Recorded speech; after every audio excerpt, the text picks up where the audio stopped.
Assalamualaikum warahmatullahi wabarakatuh. Selamat pagi sahabat pembelajar. Hari ini saya Nina Rizky Amalia akan menjawab tugas magang di luar kelas hari yang kedua mengenai individual system, variation skill, dan teori dasar dalam psikologi pendidikan. Kita mulai dari individual system dulu ya. Di sini ada 8 pertanyaan. Pertanyaan pertama, apa pengertian dari individual system? Nah, individual system di sini adalah proses belajar yang berpusat pada anak sebagai subjek belajarnya. Jadi di sini anak merupakan sumber informasi kita, anak merupakan pusat perhatian kita sebagai motivator seperti itu. Pertanyaan yang kedua, mengapa harus individual system yang dilakukan? Sini tujuannya adalah yang pertama agar motivator dapat mengenali karakter, mengenali kesukaan dan kemampuan anak. Tujuan pertama yang itu.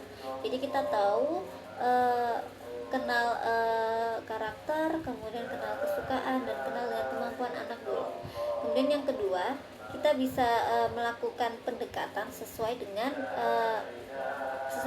itu tadi, tiga hal itu tadi, karakter, kesukaan, dan kemampuan anak. Setelah itu kita bisa memberikan materi sesuai dengan kemampuan anak. Jadi materi yang kita berikan itu sesuai dengan kemampuan anak. Jadi supaya lebih tepat sasaran aja dan lebih mudah menyerapnya gitu. Kemudian pertanyaan ketiga, tujuannya apa? Tujuannya adalah agar dapat tercapai small step system. Jadi agar proses belajarnya dapat dilakukan secara bertahap. Seperti itu. Pertanyaan selanjutnya, peran guru dan murid di dalam Bimba. Di sini peran guru yang pertama memberikan motivasi untuk terus belajar, untuk memiliki minat belajar seperti apa. Kemudian memberikan apresiasi kepada anak didik kita. Jadi setiap prestasi yang telah diperoleh anak, kita selalu berikan apresiasi, good job, seperti itu. Yang ketiga, kita memberikan fasilitas. Kita memfasilitasi dengan cara memberikan kegiatan bermain sambil belajar yang menyenangkan, yang sesuai dengan kemampuan anak tersebut. Seperti itu. Kemudian peran anak di Bimba ini adalah karena anak sebagai subjek belajar, kita harapkan anak tersebut berperan aktif dalam setiap proses bermain sambil belajar yang dilakukan. Seperti itu. Pertanyaan selanjutnya, apa perbedaan individual system dan classical system? Nah, ini ada 4 perbedaan ya. Perbedaannya pertama, di individual system itu rasio guru dan muridnya 1:4 atau 1:5, jadi cenderung lebih sedikit muridnya. Kemudian kalau di classical system ini rasio guru dan muridnya lebih banyak, jadi bisa 1:20, seperti itu. Perbedaan yang kedua, dari segi materi. Untuk yang materi, kalau kita pakai individual system, materi yang diberikan masing-masing anak ini berbeda. Kita sesuaikan dengan karakter dan kemampuan anak, seperti itu. Sedangkan dalam classical system ini, materi yang diberikan itu sama. Tidak ada perbedaan, tidak dibedakan berdasarkan kemampuan anak, seperti itu. Perbedaan yang ketiga adalah dari segi kurikulum. Kalau di individual system, kurikulum yang dipakai ini menyesuaikan, karena menyesuaikan karakter dan kemampuan anak. Sedangkan kalau di classical system, kurikulumnya sudah dibentuk, jadi sudah ditentukan terlebih dahulu. Jadi tinggal menjalankan sesuai kurikulum yang sudah ditentukan. Untuk yang perbedaan yang terakhir, perbedaan yang keempat, untuk yang individual systemnya di sini, anak sebagai subjek belajar. Jadi kita berpusat pada anak kalau di individual system. Sedangkan kalau di classical system di sini guru sebagai sumber belajar. Jadi di sini guru mengajar, menerangkan, murid menerima, seperti itu. Pertanyaan selanjutnya, bagaimana cara yang dilakukan motivator untuk menciptakan individual system? Nah, di sini kita perlu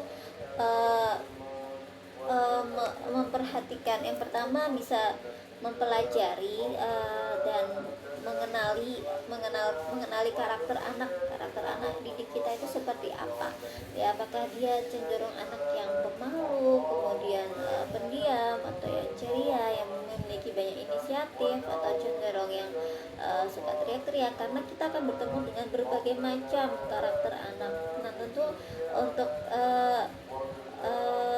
itu kita perlu Kenapa perlu mengenali karakter anak? Karena untuk yang kedua, langkah kita yang kedua, bagaimana cara kita melakukan pendekatannya. Pendekatannya seperti apa agar anak itu bisa diajak bermain sambil belajar seperti itu. Kemudian selain itu kita juga harus mencari tahu kesukaan anak. Anak ini sukanya apa? Tujuannya adalah supaya kita bisa mengarahkan anak untuk melakukan kegiatan yang dia sukai. Jadi kita hubungkan lah kegiatan bermain sambil belajar itu dengan karakter atau dengan kesukaan anak seperti itu. Selain itu kita harus berpikirnya satu langkah ke depan. Jadi ini sebagai langkah antisipasi, karena bertemu dengan anak didik ini, karena itu bermacam-macam karakter, kita tidak bisa menduga apa yang terjadi di tengah-tengah kegiatan belajar sambil bermain sambil belajarnya seperti itu. Kemudian di sini kita harus mengerti anak, bukan anak yang dituntut untuk mengerti kita. Jadi kita mengikuti karena individual system, jadi kita mengikuti anak, jadi kita harus mengerti anak seperti itu. Kalau misalnya anaknya lagi cepat bosan dengan kegiatan membaca, kita harus mengalihkan dengan kegiatan bermain. Jadi kita ya mengerti anak, bukan anak yang harus tidak bisa, harus main baca-bacaan dulu, mewarnainya nanti. Kita tidak bisa seperti itu. Jadi kita harus mengerti anak dulu. Kemudian jangan lupa untuk memberikan reward dan apresiasi kepada anak. Nah ini penting ya. Jadi anak itu suka kalau kita memberikan pujian, meskipun pujiannya atau rewardnya ini tidak dalam bentuk materi, itu anak-anak belas senang. Ketika anak senang, jadi anak tetap semangat untuk belajar seperti itu. Pertanyaan selanjutnya, dampak jika kita menerapkan individual system. Tentunya adalah proses belajarnya dapat dilakukan secara bertahap. Jadi di sini karena secara bertahap, disesuaikan dengan kemampuan anak, disesuaikan dengan karakter anak. Jadi untuk penyerapan materi kegiatan belajarnya itu menjadi lebih mudah. Jadi lebih mudah, otomatis nanti anak jadi senang belajar karena menyenangkan seperti itu. Jadi kita bisa menumbuhkan minat belajar anak sedini mungkin.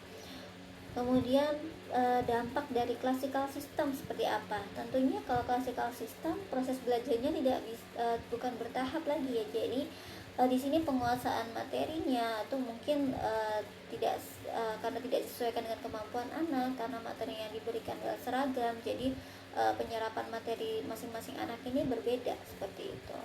Nantinya mungkin ada anak yang menganggap ini menyenangkan, tapi mungkin ada anak yang ini aku nggak suka, misalnya seperti itu. Nanti akan muncul seperti itu. Nah sekarang kita akan bahas tentang pertanyaan mengenai variation skill. Apa itu variation skill? Jadi variation skill ini adalah kemampuan yang harus dimiliki oleh setiap motivator dalam memvariasikan aspek belajar dengan kegiatan belajar. Nah, tujuannya apa? Mengapa kita harus memiliki variation skill? Karena di sini anak-anak ini cenderung mudah bosan, konsentrasinya itu pendek. Kita tidak bisa menyuruh anak berkonsentrasi dalam waktu yang lama karena dia tadi mudah bosan dan mudah teralihkan. Kemudian pertanyaan selanjutnya, apa tujuannya? Tujuan kita memiliki variation skill, kita variasikan itu adalah agar anak tidak bosan dengan kegiatan bermain sambil belajar. Kemudian anak tetap semangat, tetap antusias dan tertarik dengan kegiatan yang kita lakukan. Seperti itu. Pertanyaan selanjutnya, apa saja 3 aspek belajar? 3 aspek belajar ini ada kognitif, afektif, dan psikomotorik.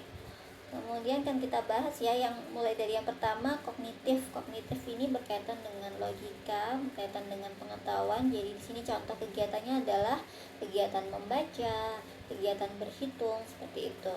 Kemudian untuk yang afektif ini ya, dari sikap ini bisa kita ajak berdialog, kemudian bisa bernyanyi, mendongeng, bercerita, seperti itu, dan melakukan permainan lainnya. Untuk yang psikomotorik ini adalah yang berhubungan dengan motorik, bisa motorik halus, motorik kasar. Untuk yang di bimbel kita latih untuk motorik halus. Contohnya kegiatan yang bisa dilakukan adalah mewarnai dan menulis. Jadi misalnya di sini nanti ada menulis itu ada menarik garis seperti itu. Itu tuh untuk melatih psikomotorik anak. Kemudian pertanyaan terakhir mengenai variation skill adalah bagaimana cara kita memvariasikannya. Jadi di sini kegiatan kegiatan bermain sambil belajar kita variasikan antara aspek kognitif, afeksi, dan psikomotorik. Jadi kalau bisa mencakup ketiga hal tersebut. Jadi dalam satu waktu kita memvariasikan kegiatan kognitif, afektif, dan psikomotorik. Dan kita harus menghindari kegiatan yang sama secara berurutan. Misalnya tadi di kognitif kita bisa melakukan kegiatan membaca atau matematika, tapi kita tidak bisa memberikan dua kegiatan itu dalam berurutan. Jadi kita harus kasih jeda, kasih selingannya apa, bisa kita ajak untuk mewarnai, kita bisa ajak untuk bernyanyi, seperti itu, agar anak tetap semangat dan tidak mudah bosan, seperti itu. Pertanyaan yang terakhir kita akan bahas mengenai teori dasar dalam psikologi pendidikan. Di sini ada tiga yang pertama ada the law of effect, kedua ada the law of exercise, dan yang ketiga adalah the law of readiness. Ketiga hukum ini nanti apabila kita sudah penuhi semuanya, maka akan menciptakan atau menumbuhkan minat kuadrat, jadi minat belajar yang menggelora. Kita akan bahas yang pertama tentang the law of effect, hukum akibat.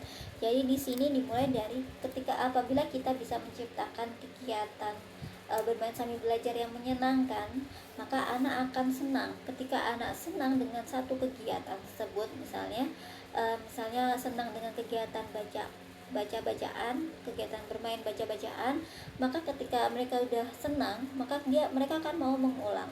Jadi mereka akan mau mengulang lagi, saya mau bermain baca-bacaan lagi bu, misalnya seperti itu. Itu adalah the law of effect. Kemudian yang kedua ada the law of exercise. Ketika anak itu senang, sudah mau mengulang terus, kemudian dengan mengulang ini artinya dia melakukan latihan terus menerus, maka yang dampaknya adalah anak menjadi mampu, jadi dia memiliki kemampuan, seperti itu. Kemudian masuk ke yang hukum yang ketiga, the law of readiness. Jadi ketika anak itu sudah mampu, kemudian sudah diulang-ulang terus, belajar terus, mampu, akhirnya lama-lama dia akan lebih terampil, kemudian memiliki minat belajar yang mengelola. Tentunya minat ini akan muncul apabila proses kegiatan belajarnya itu menyenangkan. Seperti itu teman-teman. Sekian dari saya. Assalamualaikum warahmatullahi wabarakatuh.